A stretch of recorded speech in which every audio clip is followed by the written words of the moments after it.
ഇടവൻ രാശിക്കാർ പൊതുവെ ശുക്രനാണ് അവരുടെ നാഥൻ. പിന്നെ അവർക്ക് എന്താണ് കുഴപ്പമെന്ന്, ഇടവത്തിന്റെ 3ലേക്കാണ് വന്നിരിക്കുന്നത് ആര്, വ്യാഴം. പക്ഷെ 3ലെ വ്യാഴം അത്രയ്ക്ക് അങ്ങോട്ട് നല്ലതാണ് നമുക്ക് പറയാനും പറ്റില്ല.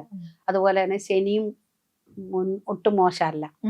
11ലെ ശനി നല്ലതാ. പുതിയ വഴിത്തിരിവുകളൊക്കെ അയാളുടെ ജീവിതത്തിലേക്ക് ഉണ്ടാകുക. അപ്പൊ അതൊക്കെ ഒരു നല്ല കാര്യമാണല്ലോ. അപ്പൊ ശ്രദ്ധ ആവശ്യമാണ്.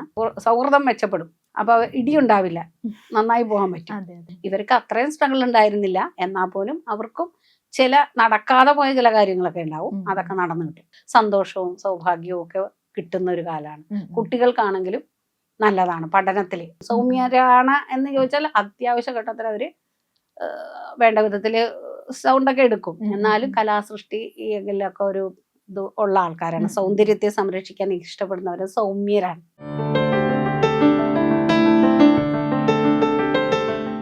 നക്ഷത്രങ്ങളുടെ ഭാഷയും ഗ്രഹങ്ങളുടെ സന്ദേശങ്ങളും ജീവിതത്തിന്റെ വഴികളിൽ വെളിച്ചം നൽകുന്ന പുണ്യം ബൈ ഇന്ത്യ ലൈവിന്റെ ഈ ആത്മീയ ജ്യോതിഷയാത്രയിലേക്ക് സ്വാഗതം. ജ്യോതിഷിയായ ശ്രീമതി ജ്യോതി സത്യൻ ഇന്ന് നമ്മളോടൊപ്പമുണ്ട്. മാഡം നമസ്കാരം. ഒരു പുതിയ വർഷം കൂടി നമുക്ക് കിട്ടിയിരിക്കുകയാണ്. തീർച്ചയായും നക്ഷത്രങ്ങളും ഗ്രഹനിലകളും തരുന്ന സൂചനകളിലൂടെ ഇനിയുള്ള ഈ വർഷം നമുക്ക് എന്തെല്ലാമാണ് നമുക്ക് വേണ്ടി കാത്തിരിക്കുന്നത് അല്ലെങ്കിൽ കാത്തു വെച്ചിരിക്കുന്നത് എന്ന് നമുക്കൊന്ന് നോക്കിയാലോ? തീർച്ചയായിട്ടും. അപ്പം ഇടവൻ രാശിക്കാർക്ക്, ഇടവം എന്ന് പറയുമ്പം കാർത്തികമുക്കാല്, രോഹിണി, മകയിരാര, ഇത്രയും നാളുകാരാണ് ഇടവൻ രാശി എന്ന് പറയുന്നത്. 3 നാളുകാർ. ഇടവൻ രാശിക്കാർക്ക് 11ലാണ് ശനി നിൽക്കുന്നത്. അപ്പൊ ഏകദേശം അവർക്ക് പൈസയും കാര്യങ്ങളൊക്കെ ഉണ്ട്, ഇപ്പോഴും അങ്ങനെ പോകുന്നുണ്ട്. അപ്പം പിന്നെ അവർക്ക് എന്താണ് കുഴപ്പമെന്ന്, ഇടവത്തിന്റെ ഇടവം, മിഥുനം, കർക്കിടകത്തിലേക്കാണ് വന്നിരിക്കുന്നത്. അപ്പൊ 3ലേക്കാണ് വന്നിരിക്കുന്നത് ആര്, വ്യാഴം. അപ്പൊ നേരത്തെ 2ലായിരുന്നു, ഇപ്പൊ 3ലേക്ക് വന്നു. അപ്പൊ 3 എന്ന് പറഞ്ഞാൽ കമ്മ്യൂണിക്കേഷൻ, നമ്മുടെ സ്കില്ല്, അങ്ങനെയുള്ള കാര്യങ്ങളാണ്. പക്ഷെ 3ലെ വ്യാഴം അത്രയ്ക്ക് അങ്ങോട്ട് നല്ലതാണ് നമുക്ക് പറയാനും പറ്റില്ല. അപ്പൊ നമ്മുടെ ഗ്രഹനിലയില്, ഈ വ്യക്തികളുടെ ഗ്രഹനിലയില് വ്യാഴം എവിടെയാണ്, വ്യാഴത്തിന് ബലമുണ്ടോ, അല്ലെങ്കിൽ ഏത് ദശാകാലാണ്, അങ്ങനത്തെയും കൂടി നമ്മളൊന്ന് വ്യാഴത്തിന്റെ ബലം കൂടി നോക്കണം. തീരെ ബലമില്ലാതെയൊക്കെ നിൽക്കുന്ന വ്യാഴൻ ആണെങ്കിൽ കുറച്ച് സ്ട്രഗിൾ ഇവിടെ വരാം. എന്നാൽ പോലും ദോഷം എന്ന് പറയാൻ പറ്റില്ല. കാരണം 3ലാണെങ്കിലും ഉച്ചക്ഷേത്രത്തിലാണ്, തീർത്തും അഭീഷ്ട വരദായകനായിട്ട് നിൽക്കുന്ന വ്യാഴമാണ്. അതുകൊണ്ട് 3ൽ നിന്നാലും കുഴപ്പമില്ല. പിന്നെ ദൃഷ്ടി വരുന്നത് 7ലേക്ക് വരുന്നുണ്ട്. അതുപോലെ തന്നെ 9ലേക്ക് വരുന്നുണ്ട്, 11ലേക്ക് വരുന്നുണ്ട്. അപ്പൊ ശനി 11ൽ നിൽക്കുന്നു, വ്യാഴ ഭഗവാൻ അങ്ങോട്ട് പൂർണ്ണമായിട്ട് 11ലേക്ക് നോക്കുന്നുണ്ട്. ഇതൊക്കെ കൊണ്ട് ഇവർക്ക് ഈ 3ലാണെങ്കിലും കുറച്ചൊക്കെ സ്ട്രഗിൾ വന്നാലും, ആദ്യ പകുതിയിലൊക്കെ കുറച്ചൊക്കെ സ്ട്രഗിൾ വന്നാൽ പോലും കാര്യങ്ങൾ അവർക്ക് മുന്നോട്ട് കൊണ്ടുപോകാൻ സാധിക്കും. അപ്രതീക്ഷിതമായിട്ട് വ്യാഴത്തിന്റെ അനുഗ്രഹങ്ങളുണ്ട്. അതുപോലെ തന്നെ ശനിയും ഒട്ടും മോശമല്ല. 11ലെ ശനി നല്ലതാ. ജ്യോതിഷ സംബന്ധിയായ കൂടുതൽ വിശേഷങ്ങൾക്കായി പുണ്യം ബൈ ഇന്ത്യ ലൈവിന്റെ ഈ ചാനൽ സബ്സ്ക്രൈബ് ചെയ്യാൻ മറക്കരുത്. ബെല്ലൈക്കൺ കൂടി അമർത്തിയേക്കണേ. അപ്പൊ അങ്ങനെയൊക്കെ നിൽക്കുന്നത് കൊണ്ട് നേരത്തെ കയ്യിൽ പൈസയൊക്കെ വന്നിട്ട് ഉണ്ടായിരുന്നെങ്കിൽ അത് കുറച്ചും കൂടി ഒരു അതിന് വേണ്ടിയിട്ടുള്ളൊരു എന്താ യാത്ര, പുതിയ മാനങ്ങളിലേക്ക് പോവുക. അതായത് നമുക്ക് ഒരു ബിസിനസ്സുകാരനാണെങ്കിൽ അയാൾക്ക് പുതിയ ആശയങ്ങൾ, പുതിയ വഴിത്തിരിവുകളൊക്കെ അയാളുടെ ജീവിതത്തിലേക്ക് ഉണ്ടാകുക. അപ്പൊ അതൊക്കെ ഒരു നല്ല കാര്യമാണല്ലോ. അപ്പൊ ശ്രദ്ധ ആവശ്യമാണ്. നമ്മൾ ചെയ്യുന്ന കാര്യങ്ങളിലൊരു നിരീക്ഷണം, നമ്മൾ ചെയ്യുന്നതൊക്കെ ഒന്ന് വെറുതെ അങ്ങോട്ട് നല്ല കാലമാണ് എന്ന് വിചാരിച്ചിട്ട് അങ്ങോട്ട് പോകരുത്. കുറച്ചൊന്ന് ശ്രദ്ധിച്ചു കഴിഞ്ഞാൽ അവർക്കും അനുകൂലമായിട്ടുള്ള പല ഘടകങ്ങളും, അപ്രതീക്ഷിതമായ ധനനേട്ടം, വിവാഹം നടക്കാത്ത ആൾക്കാർക്കാണെങ്കിൽ വിവാഹം, 7ലേക്കുള്ള ദൃഷ്ടി ഉണ്ടല്ലോ, 7 എന്ന് പറഞ്ഞാൽ അതുപോലെ സുഹൃത്ത് ബന്ധങ്ങൾ, പങ്കാളിത്ത ബിസിനസ്സുകൾ, അതാണ് അതിനകത്ത് കൂട്ടുകച്ചവടമൊക്കെ ചെയ്യുന്ന ആൾക്കാരുണ്ടാവില്ലേ, അവർക്കൊക്കെ സൗഹൃദം മെച്ചപ്പെടും.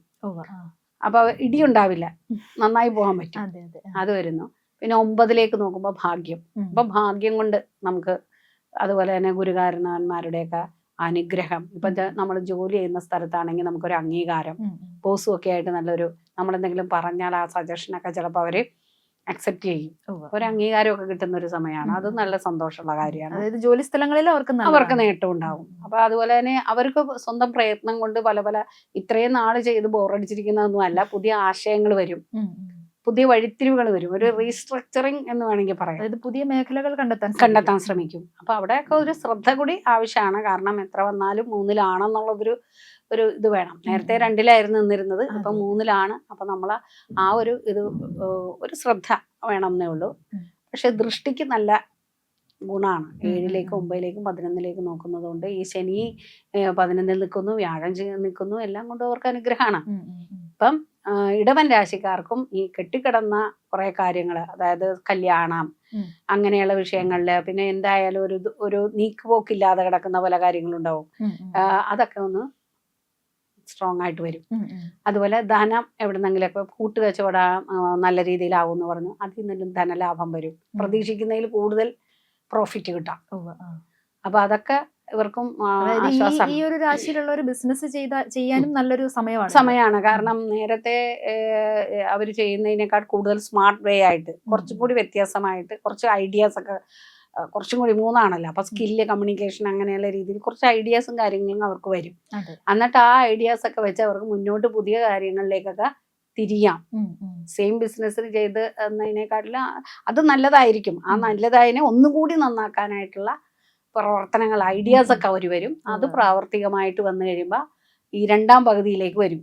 അന്നേരം എന്തായി, വ്യാഴം ഒക്ടോബർ 30 കഴിയുമ്പോഴത്തേക്ക് വ്യാഴം ശരിക്കും കർക്കിടകൻ രാശിയിൽ നിന്ന് അതിചാരിയായിട്ട് ചിങ്ങത്തിലേക്ക് വരുന്നുണ്ട്.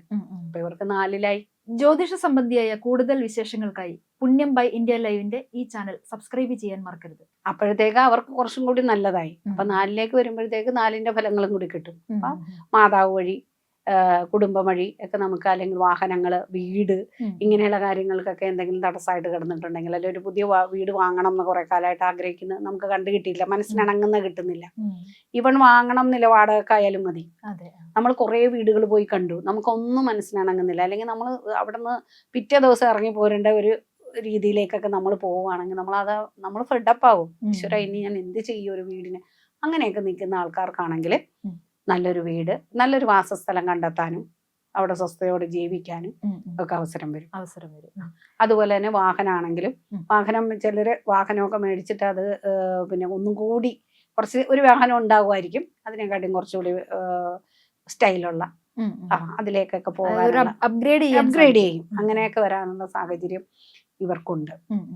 അപ്പൊ പൊതുവെ മേടൻ രാശിക്കാരെ പോലെ തന്നെ ഇടവൻ രാശിക്കാർക്ക് കുറച്ച് കൂടുതൽ സ്ട്രഗിളുള്ള ആൾക്കാരായിരുന്നു. ഇവർക്ക് അത്രയും സ്ട്രഗിൾ ഉണ്ടായിരുന്നില്ല, എന്നാൽ പോലും അവർക്കും ചില നടക്കാതെ പോയ ചില കാര്യങ്ങളൊക്കെ ഉണ്ടാവും, അതൊക്കെ നടന്നു കിട്ടും. അതാണ്.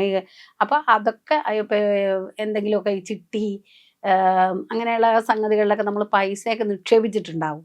അപ്പൊ ആ നിക്ഷേപിച്ചിട്ടുള്ള പൈസയൊക്കെ ഇപ്പൊ ഈ ഓണമൊക്കെ അല്ലേ വരണത്. അപ്പൊ തീർച്ചയായിട്ടും അതൊക്കെ ഫണ്ടൊക്കെ തിരിച്ചു കയറി വരും നമ്മുടെ അടുത്തേക്ക്. അതായത് അപ്രതീക്ഷിത ധനം. അതായത് നമ്മളിങ്ങനെ ചിലപ്പോ അതുപോലെ തന്നെ പൂർവാർജിതമായിട്ട് നമുക്ക് എന്തെങ്കിലുമൊക്കെ വീട്ടിൽ നിന്നൊക്കെ കിട്ടാനൊക്കെ ഉള്ള ധനം ഉണ്ടാവുമല്ലോ. അതൊക്കെ ഇപ്പൊ മോനെ വാ, അതേ ഭാഗം വെക്കാം, അല്ലെങ്കിൽ ഇങ്ങനെ ചെയ്യാം, നിനക്ക് അത് ചെയ്തു തരാം, കുറെ കാലം ഉണ്ടല്ലോ കുട്ടി ഇത് ചോദിക്കുന്നു.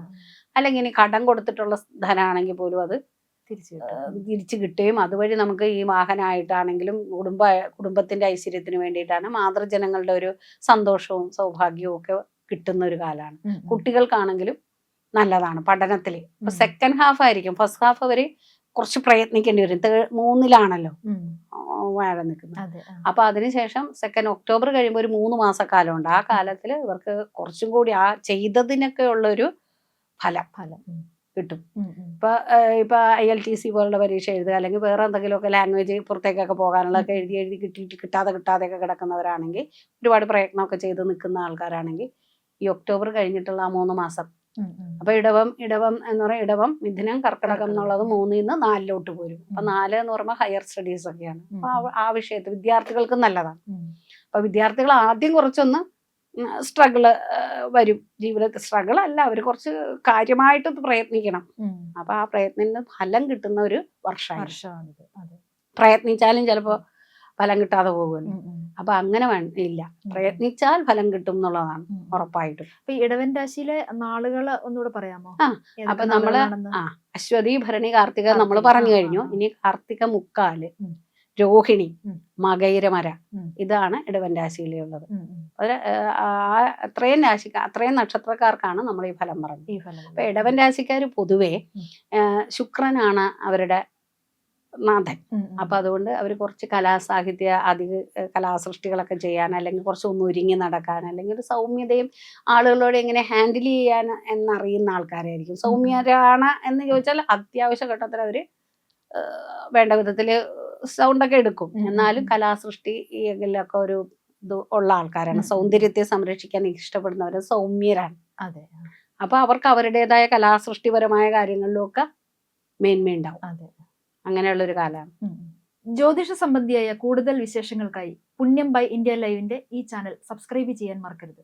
ബെല്ലൈക്കൺ കൂടി അമർത്തിയേക്കണേ.